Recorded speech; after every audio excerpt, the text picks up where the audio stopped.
This is You've Reached Sam by Dustin Thao. Prologue. The second I close my eyes, the memories play, and I find myself back at the beginning. A few leaves roll in as he enters the bookstore. He wears a denim jacket with the sleeves pushed up, a white sweater underneath. It's the third time he's come in since I started working here 2 weeks ago. His name is Sam Obayashi, the boy from my English class. I've been staring out the window throughout my shift, wondering if he'd come in again. For some reason, we haven't spoken to each other yet. He just browses the store as I ring up customers and restock the shelves. I can't tell if he's looking for something, or if he likes that feeling of being inside a bookstore, or if he came to see me.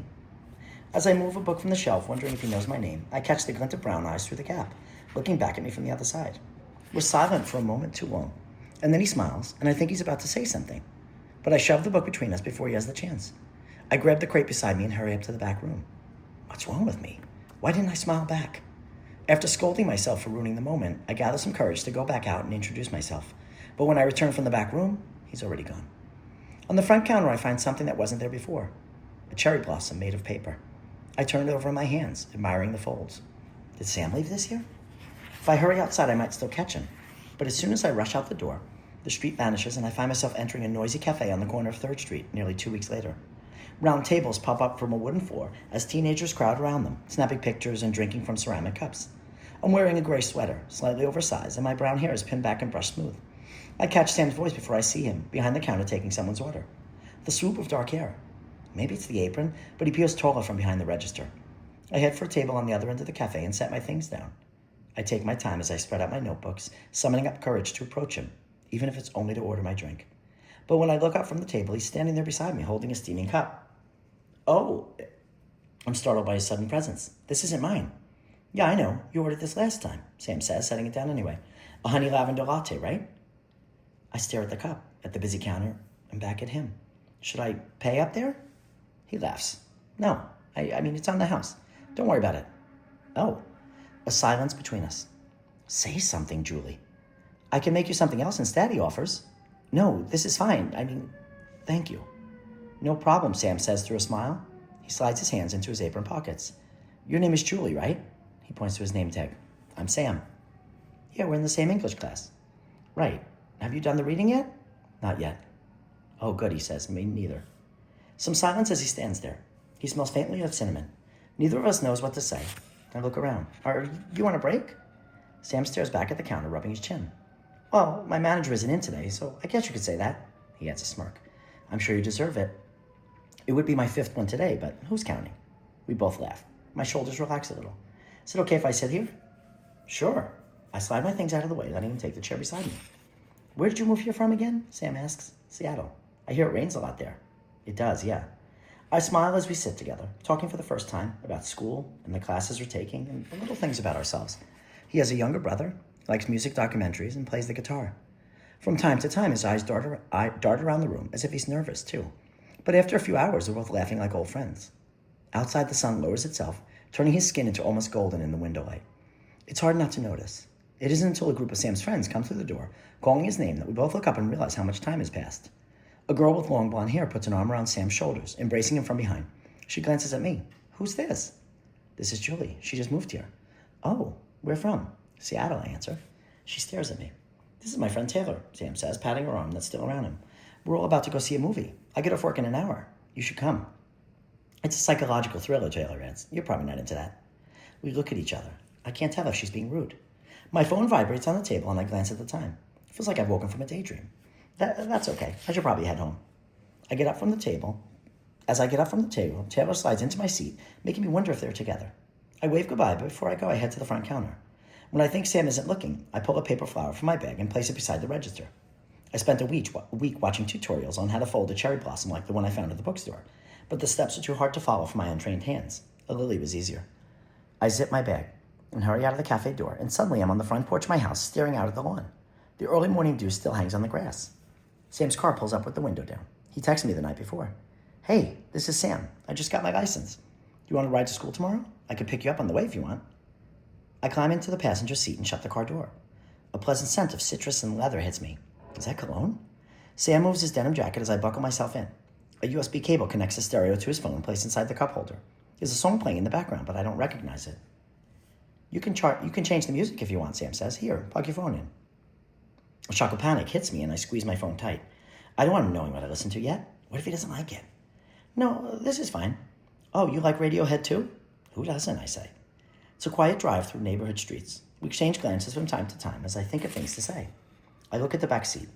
A suit jacket hangs from the grip handle. Is this your car? No, it's my dad's, Sam says, lowering the volume. He doesn't work Thursday, so it's the only morning I get to drive it. I'm saving up to buy my own, though. That's why I'm working at the cafe. I'm trying to save up, too. For what? I think about it. College, I guess? Maybe an apartment after I move or something? Where are you moving? You just got here. I'm not sure what to say. Sam nods. So, it's a secret. I smile at this. Maybe I'll tell you another time. That's fair, Sam says, and he looks at me. How about next Thursday? I hold back a laugh as we turn into the school parking lot. Even though the drive doesn't last long, Thursdays are becoming my new favorite day of the week. The memory changes again. Lights dance across the gymnasium floor, and music blares as I step through an archway made of silver and gold balloons. It's a night of the school dance, and I don't know anyone here. I'm wearing the new dress my mom helped me pick out, dark satin blue that flows out at the waist. With my long hair pinned up, I hardly recognized myself when I looked in the mirror. I wanted to stay home, but my parents forced me to go out and make friends.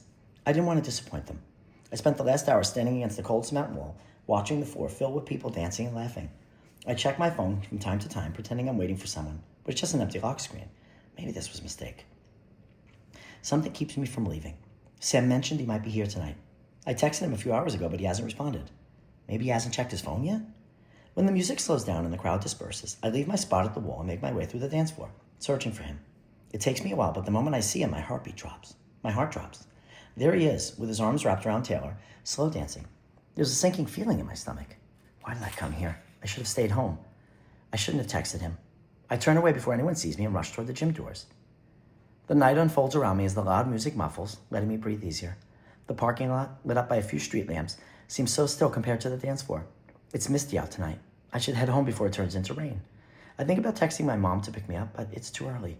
I don't want her asking me what's wrong. Maybe I'll walk home and sneak into my room. My heels are starting to hurt, but I ignore the pain. As I make my way down the parking lot, the gym door swings open behind me, followed by a voice I recognize immediately. Julie! I turn around and it's Sam, looking more serious than usual in a black suit. Where are you going, he asks. Home. In the rain? I don't know what to say. I just feel like an idiot, so I force a smile. It's just a little mist. I'm from Seattle, remember? I can give you a ride if you want. That's okay. I don't mind walking. My cheeks are warm. Are you sure? Yeah, don't worry. I want to get out of here, but Sam doesn't move. I try again. Your date is probably waiting for you in there. What? He stutters a little. Taylor isn't my date. We're just friends. There's so much I want to say, but the knots in my stomach keep me from speaking. I shouldn't feel this way. Sam and I aren't even together. Why are you leaving so early? I remember him under the colored lights, his arms around Taylor, but there's no way I can tell him the truth. School dances aren't really my thing, and that's all. Sam nods and slides his hands into his pockets. Yeah, I know what you mean. They can be pretty lame. Does anyone have a good time at these things? Well, maybe you haven't gone with the right person. My breath catches as I take this in. Even from outside the gym, we can hear the music through the walls, melting into another slow song. Sam stands at the door, rocking back and forth on the heels of his dress shoes. Do you not like to dance? I don't know. I'm just not very good at it, and I don't like people watching me.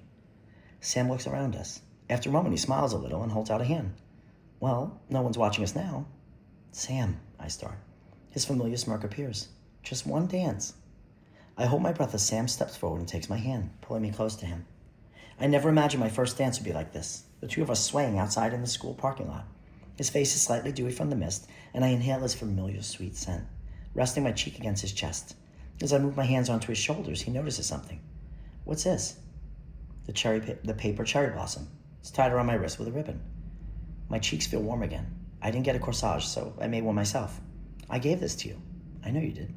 Sam smiles at this. You know, I wanted to ask you to the dance tonight, but I was worried you'd say no. What made you think that?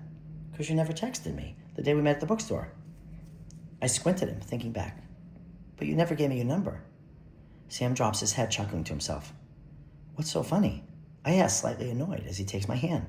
He plucks the cherry blossom from my wrist and begins unfolding it. I start to protest, but fall silent when it's just a sheet of paper in his hands. Inside is a note with Sam's name and number. I never thought to open it, I say. I guess that's my fault. We both laugh at this, and then my smile fades. What's wrong, Sam asks. It's ruined now. The paper is torn and wet from the mist. Don't worry, Sam says. I can make you another one. I can make you 1,000 more. I put my arms around him as we continue our slow dance in the parking lot, listening to the music through the gym wall as the mist swells around us like clouds before it shifts and fades into a clear night sky. The memory changes again.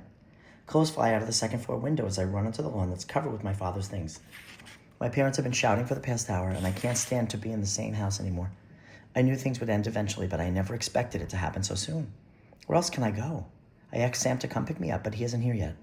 I feel the neighbors watching me from the windows. I can't wait around any longer. I turn down the block and start running until everything disappears behind me. I don't even know where I'm going. I keep running until nothing looks familiar. It isn't until I reach the edge of town where the farm grass stretches toward the mountains that I realize I forgot my phone. A pair of headlights shine down the empty road. As I move out of the way, the car slows to a stop in front of me, and I realize it's Sam. "Are you okay?" he asks as I climb into the passenger seat. "I showed up at your house, but you weren't there." If I remembered my phone, I would have sent him my location. How'd you even know where to find me? I didn't. I just kept looking. We sit in his car with the engine humming for a long time. "You want me to take you home?" Sam asks eventually. "No." "So where do you want to go?" "Anywhere else." Sam starts driving. We circle through town until we lose track of time. Shop lights turn off one by one as the roads begin to darken. With nowhere else to go, Sam turns into a parking space of a 24-hour mini-mart and shuts off the car. He doesn't ask me anything about what happened. He just lets me rest my head against the window glass and close my eyes for a moment. Before I drift off, the last thing I remember is the fluorescent light of the mini-mart sign and Sam laying his denim jacket over me as I fall asleep. I wake up on the grass at golden hour. Sunlight warms my cheek as I push myself up and look around. The trees are full of hand-folded blossoms, hundreds of them, tied up with long strings, swaying in the breeze like willow. Once I'm on my feet, I notice a trail of petals leading toward the sound of a guitar playing in the distance.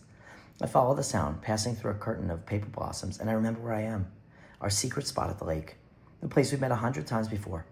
The moment I break through the trees and catch the sunlight shimmer across the water, I find him there waiting for me. "Julie." Sam calls my name as he sets his guitar down. "I wasn't sure if you were coming." "I wasn't sure if you'd still be here," I say. He takes my hands. "I will always be here for you, Jules. I don't question this, at least not right now." We sit near the lake and stare out at the water. Clouds move slowly across a pink sky. Sometimes I wish the sun would never set so we could stay here, enjoying each other's company, talking like we always do, laughing at inside jokes, pretending like nothing could ever go wrong. I look at Sam and take in his face, his beautiful smile, his black hair that sweeps across his forehead, his tan skin, and wish I could freeze this moment and hold on to it forever. But I can't. Even in a dream, I can't seem to stop time. The clouds are thickening above us, and there's a strange tremble beneath the earth. Sam must have noticed this too because he rises to his feet. I grab his hand. "Don't go yet." Sam looks at me. "Julie, if I could stay with you, I'd never leave." "But you did leave." "I know. I'm sorry. You never said goodbye." "That's because I never thought I had to." Out of nowhere, a wind sweeps in from behind us as if it's come to take him away from me. Behind the trees, the sun starts to fall, casting shadows across the water. It isn't supposed to end like this. This was just the beginning. Our story is barely started. My heart pounds inside my chest. I squeeze Sam's hand harder and keep him from leaving. "This isn't fair, Sam." I start, but my throat catches as I feel tears forming behind my eyes. Sam kisses me one last time. "I know this wasn't part of our plan, Julie, but at least we had this time together, right? I want you to know. If I could do it all over again, I would. Every second of it. If the ending is this painful, I don't know if this was worth it at all." My grip loosens as I think about this. "I'm sorry, Sam," I say, stepping back, "but I don't think I could say the same." Sam stares at me as if he's waiting for me to take back my words. But there's no time left. Sam starts to disappear before me, dissolving into cherry blossom petals. I stand watching as the wind picks up and pulls them through the air, before he's completely gone. I reach out to grab a single petal and hold it tight against my chest, but somehow it slips through my fingers and vanishes into the sky, just like the rest of him.